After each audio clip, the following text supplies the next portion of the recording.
इस कहानी की शुरुआत में समंदर की सतह पर हमें फिन नाम के एक आदमी को उसके दोस्त के साथ दिखाया जाता है। दरअसल फिन अपने दोस्त के साथ मिलकर यहाँ पर ऑरेलिया नाम के शिप को ढूंढ रहा होता है जो 1715 में कहीं खो गया था।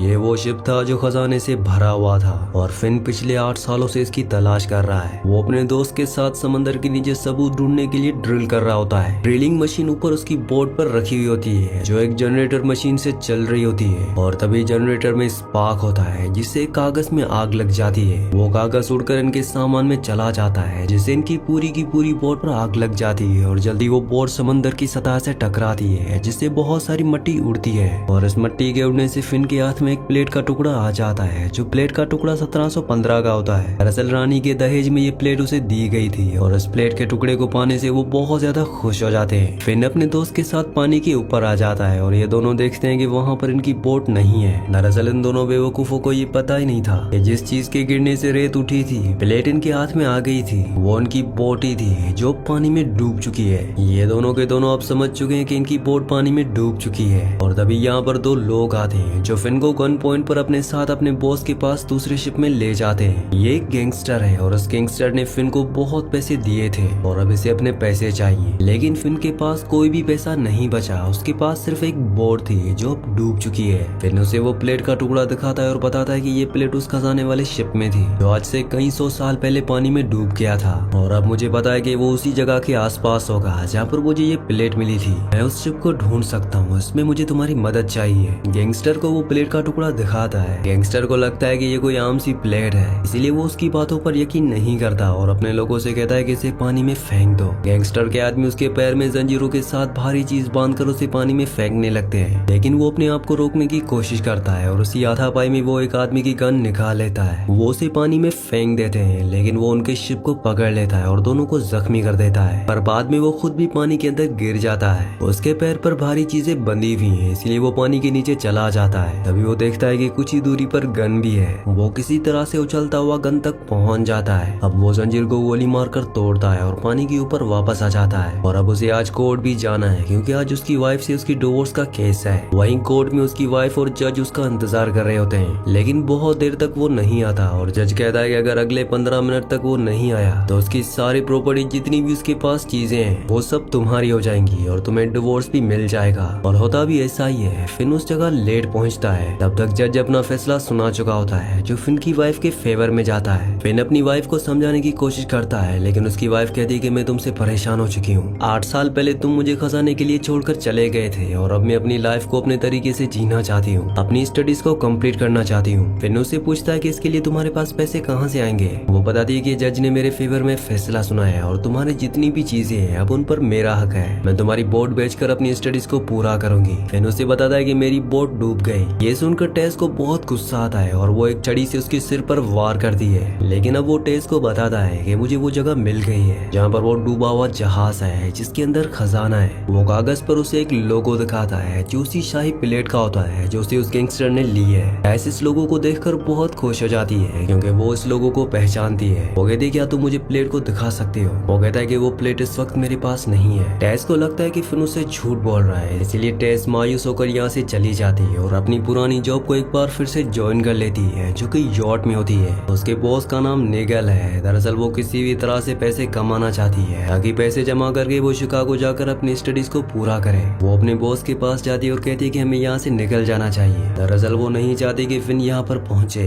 पर उसका बॉस निगल यहाँ से निकलने के लिए मना कर देता है। वो कहता है कि मेरी बेटी यहाँ पर आने वाली है, उसे यहाँ आसपास के किसी आइलैंड पर शॉपिंग करनी है। वहीं फिन को दिखाया जाता है जो बाहर अपनी उसी पुराने दोस्त से मिलता है जिसके साथ वो खजाना ढूंढ रहा था। उसका दोस्त उसे कहता है कि यहीं पास में एक यॉट है जिसके अंदर एक बहुत ही अमीर आदमी है जिसका नाम निगल है। वो तुम्हें तुम्हारे खजाने के लिए फंडिंग कर सकता है। फिन पूछता है कि लेकिन मैं उसको पहचानूंगा कैसे। वो बताता है कि उसकी बेटी एक चौपर से यहाँ पर आने वाली है। अगर तुम्हें उस तक पहुँचना है तो तुम्हें उसकी बेटी से दोस्ती करनी पड़ेगी। और तभी ये देखते हैं कि चौपर से कोई लड़की यॉट पर उतरती है। दरअसल ये निगल की बेटी है। निगल की बेटी इसके बाद अपनी बोट से आइलैंड की तरफ आने लगती है। फिन भी अपनी मोटर बोट से यॉट की तरफ जाने लगता है और तभी निगल की बेटी की हेड हवा में उड़ जाती है। फिन भी उस हेड को बचाने के लिए उस तरफ कूदता है। वो उसकी हेड को बचा लेता है, लेकिन तभी फिन की जो मोटर बोट होती है उसे निगल की बेटी की बोट टक्कर मार देती है। फिन पानी में गिर जाता है, लेकिन निगल की बेटी उसे पानी से ऊपर खींचकर अपनी बोट में ले आती है। अब फिन को यॉट में में लाया जाता है जहाँ पर निगल पहली बार उसे मिलता है। उसकी बेटी कहती है कि इसने मेरी हेड बचाने की कोशिश की थी, ये बहुत ही अच्छा इंसान है। निगल फिन को रात को खाने के लिए डिनर के लिए इनवाइट करता है और रात को जब ये सब के सब डिनर टेबल पर होते हैं तो वहाँ पर टेस आती है जो फिन को देखकर चिल्लाती है और यहाँ पर निगल को पता चलता है कि ये दोनों पहले से एक दूसरे को जानते हैं। डिनर के बाद फिन उसे बताता है कि मैं और टेस पहले हस्बैंड वाइफ थे लेकिन अब हमारा डिवोर्स हो चुका है और अब टेस और फिन दोनों से खजाने के बारे में बताते हैं। वो बताते हैं कि साल 1715 में स्पेनिश जहाजों का एक बेड़ा जो कि राजा का खजाना लेकर जा रहा था, जिसमें राजा का दहेज भी था। इन जहाजों में एक जहाज ऐसा भी था जिसका नाम ओरेलिया था, जिसके बारे में कहा जाता था कि वो तूफान से निकल सकता है, इसीलिए पूरे खजाने को उस जहाज में शिफ्ट कर दिया गया। तूफान में सभी जहाज डूब गए, लेकिन इस हादसे के 3 साल बाद एक आइलैंड पर एक आदमी को देखा गया और ये कोई और नहीं बल्कि ओरेलिया शिप का कैप्टन था, जिसने उस जहाज को बचा लिया था जिसमें पूरा खजाना है और उसने उस जहाज को कहीं छुपा दिया था। और अब मुझे उस जहाज का क्लू मिल चुका है, यानी कि उस जहाज की प्लेट का हिस्सा जो मुझे समंदर के तल पर मिला। इसका मतलब ये है कि वो जहाज वो खजाना वहीं आसपास कहीं पर है। ये पूरी कहानी सुनने के बाद निगल और उसकी बेटी उस खजाने को ढूंढने के लिए तैयार हो जाते हैं, लेकिन अगली सुबह फिन और टेस को पता चलता है कि गैंगस्टर ने उस पूरे आइलैंड को खरीद लिया है, जिस आइलैंड के पास समंदर के तल पर फिन को उसी शाही प्लेट का टुकड़ा मिला था। टेस को फिन पर गुस्सा आ जाता है और कहती है कि तुमने उसे खजाने के उस जहाज के बारे में नहीं बताना चाहिए था, अब हम खजाने को कैसे ढूंढेंगे। फिन कहता है कि भले ही उसने आइलैंड खरीद लिया है लेकिन उसने पानी नहीं खरीदा और वहीं पर वो जहाज है। पर जब ये वहाँ पहुँचते हैं तो देखते हैं कि एक जहाज पहले से पानी के अंदर कुछ ढूंढ रहा है और ये और कोई नहीं बल्कि फिन का पुराना मेंटोर होता है। वो फिन से कहता है कि खजाना मेरा है। फिन उसे कहता है कि खजाना जो पहले ढूंढेगा वो उसी का होगा और उसके बाद फिन चुपके से पानी के अंदर कूद जाता है। वो देखता है कि उसके मेंटोर के लोग पानी के नीचे जहाँ पर उसे प्लेट का टुकड़ा मिला था वहाँ पर डायनामाइट बिछा रहे हैं, जो डायनामाइट बिछाने के बाद पानी के ऊपर चले जाते हैं। फिन वहाँ पर उनकी वायर्स को काटना शुरू कर देता है, तभी वो एक गलत वायर काट देता है जिससे एक छोटा सा ब्लास्ट होता है और अचानक से उसके हाथ में स्पेनिश शाही तलवार आ जाती है, जो देखकर फिन पूरी तरह से हैरान होता है। फिन मेंटोर और उसके लोग भी फिन को पानी के अंदर देख लेते हैं। हालांकि फिन का मेंटोर कहता है कि पानी में ब्लास्ट मत करना, वहाँ पर फिन है, लेकिन उसका आदमी गलती से ब्लास्ट कर देता है जिससे एक बड़ा सा धमाका होता है और फिन पानी के साथ उड़ता हुआ अपने मेंटोर की शिप पर आ जाता है, जिसके बाद उसका मेंटोर उसे बहुत मारता है और उसके पास जो स्पेनिश तलवार थी वो निगल की यॉट पर चली गई होती है। इसके बाद फिन को वापस निगल की यॉट पर भेज दिया जाता है। रात को फिन जब अपने कमरे में होता है तो वो कुछ सोच रहा होता है, वहीं टेस भी कुछ सोच रही होती है और वो फिन के कमरे में आ जाती है, लेकिन फिन वहाँ पर नहीं होता।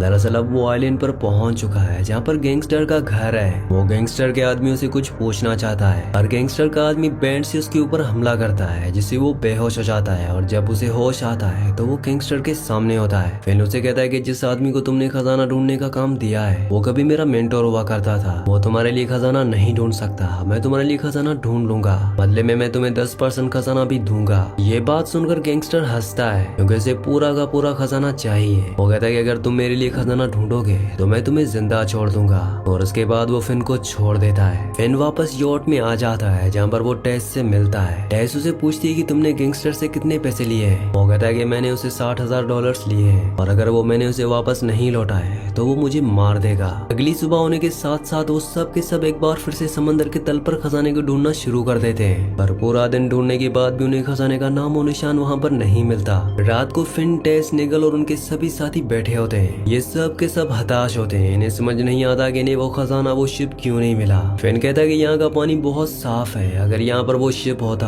तो आज तक किसी न किसी को जरूर दिख गया होता, यानी कि शिप यहाँ पर नहीं है। तभी इनकी यॉट का कैप्टन आता है और कहता है कि तूफान आने वाला है, इसीलिए हमें यॉट को नॉर्थ बीच पर ले जाना होगा। ये कहकर वो वहाँ से चला जाता है। फिन उसकी बात सुनकर भागता हुआ उसके पीछे जाता है और उसे पूछता है कि तुम यॉट को नॉर्थ बीच पर ही क्यों ले जाना चाहते हो। कैप्टन उसे बताता है कि आइलैंड के आसपास नॉर्थ बीच का एक ऐसा बीच है जहाँ पर चट्टाने नहीं है और फिन समझ जाता है कि हो ना हो शिप के कैप्टन ने शिप को वहीं पर छुपाया है। और रात को जब ये वहाँ पर जाते हैं तो फिन और टेस पानी के अंदर गोता लगाते हैं और वो समंदर के नीचे उस शिप को ढूंढना शुरू कर देते हैं। कुछ ही देर के बाद इन्हें स्पेनिश शिप की तोप वहाँ पर दिख जाती है और ये समझ जाते हैं कि ओरेलिया की शिप के कैप्टन ने शिप को बचाने के लिए उसे इसी किनारे पर लाने की कोशिश की होगी जो बाद में यहाँ पर डूब गया होगा। अब सुबह होने के बाद ये दोनों के दोनों बीच पर खुदाई करना शुरू कर देते हैं जहाँ पर इन्हें शिप से जुड़ी हुई चीजें मिलती है जो कि बहुत पुरानी है, लेकिन इन्हें खजाने का नामो निशान इस जगह पर नहीं मिलता। जिसके बाद ये दोनों अंदाजा लगाते हैं कि शिप के कैप्टन ने खजाने को यहीं कहीं आइलैंड में छुपा दिया होगा।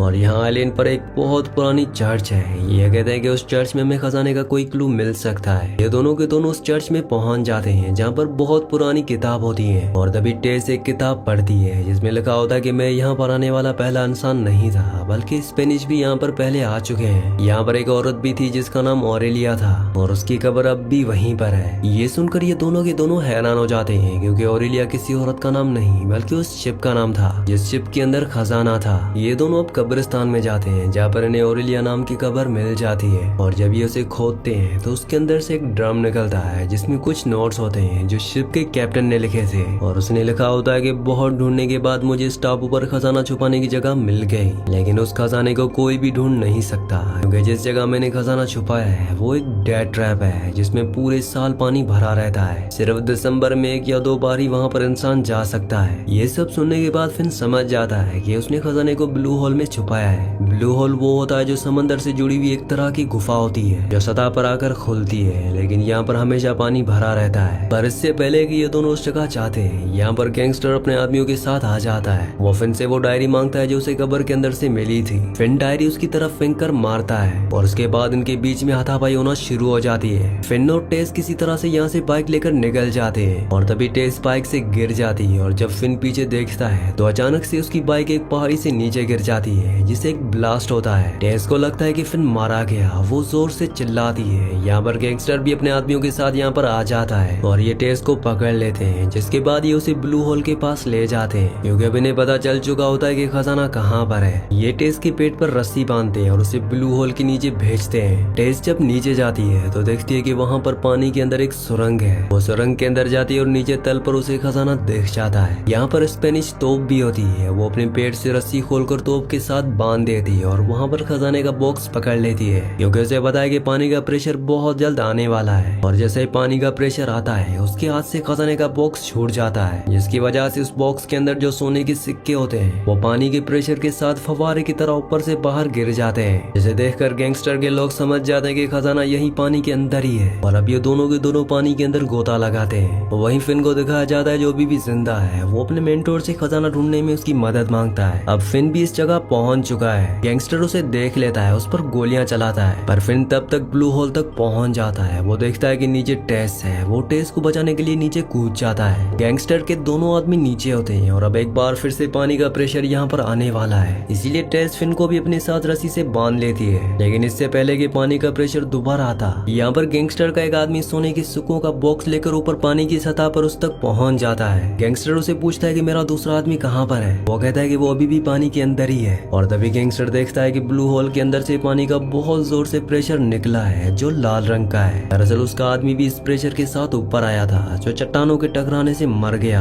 और अब ये देखकर गैंगस्टर को बहुत गुस्सा आता है। वो अपने आदमी को वाटर एरो गन देता है और कहता है कि उन दोनों को मार दो। इसके बाद उसका आदमी उस तरफ बढ़ चलता है, लेकिन अब यहाँ पर फिन का मेंटोर होता है, वो भी यहाँ पर आ चुका होता है। वो पानी के अंदर गैंगस्टर के आदमी को देख लेता है जो टेस और फिन को मारने जा रहा होता है, इसीलिए वो पानी में कूद जाता है। गैंगस्टर का आदमी वाटर एरो गन से मेंटोर के ऊपर हमला करता है जिससे उसका पैर जख्मी हो जाता है। इसके बाद इन दोनों के बीच में लड़ाई होना शुरू हो जाती है और तभी गैंगस्टर को दिखाया जाता है जो खजाने के भरे बक्से के ऊपर खींचने की कोशिश करता है, लेकिन वो बक्सा उसके हाथ से छूट जाता है और पानी के अंदर जो उसका आदमी होता है उसके सिर पर जाकर लगता है जिससे उसकी मौत हो जाती है। और अब टेस और फिन भी पानी के ऊपर आ जाते हैं और तभी गैंगस्टर टेस को पकड़कर प्लेन में बैठा देता है और प्लेन को स्टार्ट करके यहाँ से ले जाने लगता है। टेस उस पर हमला करती है लेकिन गैंगस्टर उसे बेहोश कर देता है। पर इससे पहले कि प्लेन यहाँ से टेक ऑफ होता, निगल की बेटी यहाँ पर आ जाती है जिसके पास वाटर स्कूटर होता है। वो फिन को उस पर बिठाकर उसे प्लेन तक पहुंचा देती है जो टेक ऑफ होने ही वाला होता है। फिन उससे पकड़ लेता है और अब गैंगस्टर देख लेता है कि फिन प्लेन को पकड़कर लटका हुआ है। वो दरवाजा खोलकर उसे शूट करने की कोशिश करता है, लेकिन तभी टेस होश में आ जाती है और उसे लात मारकर ऊपर से नीचे पानी में फेंक देती है। फिन फिर भी जल्दी से प्लेन के अंदर आ जाता है और वो प्लेन को कंट्रोल कर लेता है और अपने पता है कि वो स्पेनिश का पूरा खजाना कहाँ पर है। लेकिन फिन को प्लेन को लैंड कराना नहीं आता, इसलिए इनका प्लेन क्रैश हो जाता है, पर ये दोनों के दोनों बच जाते हैं। इसके बाद फिन टेस को एक बार फिर से शादी के लिए प्रपोज करता है, यानी कि ये दोनों एक बार फिर से रिलेशनशिप में आ चुके हैं। इस कहानी के एंड में दिखाया जाता है कि खजाना पाने के बाद ये सब के सब बहुत ज्यादा अमीर हो चुके हैं। साथ ही टेस अब प्रेग्नेंट भी है। इन स्पेनिश का जितना भी खजाना मिला होता है वो सब का सब इन्होंने एक म्यूजियम में रख दिया होता है जिसे पूरी दुनिया से लोग देखने के लिए आते हैं। और इसी सीन के साथ इस मूवी का इस कहानी का एंड हो जाता है। अगली कहानी आप किस मूवी पर सुनना चाहते हैं मुझे नीचे कमेंट्स में जरूर बताना है, क्योंकि मैं आपके कमेंट्स पढ़ता हूँ और आपके प्यारे प्यारे कमेंट्स का बहुत बहुत शुक्रिया।